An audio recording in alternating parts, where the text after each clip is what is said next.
今天分享一道特别好吃的河南特色美食：200克中筋面粉加2克盐增加筋性，用120克温水搅拌成面絮，揉成偏软一点点的面团。面团要多揉一会儿才劲道，如果不想揉，就用锤子多砸一会儿也可以。再来揉就可以揉得很劲道了。放适量清水，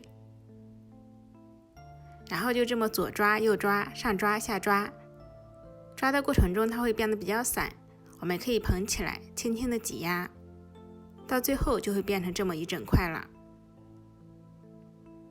洗好的面筋放清水里泡着，防止风干。准备喜欢吃的配菜，我准备的是番茄、豆芽、海带、豆皮、小葱、香菜、花生米和鸡蛋。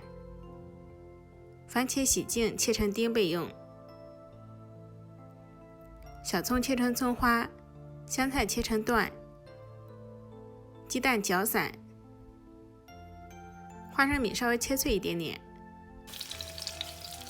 热油爆香花椒和葱花，然后把花椒捞出气用，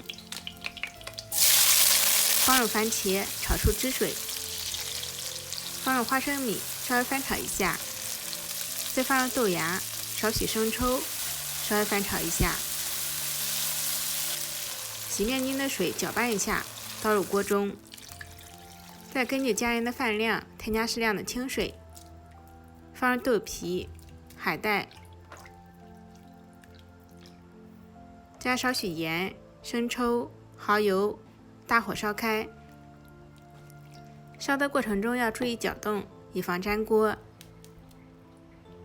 水开之后，把面筋揪成小块，放进来煮2分钟左右，再淋上鸡蛋液，放上适量的13香，河南老家的面筋汤就做好了。撒上一点葱花、香菜，淋点香油，味道会更好。汤浓味美，营养丰富，比鸡汤还好喝呢，连续喝上1星期也不腻。喜欢的朋友赶紧试试吧。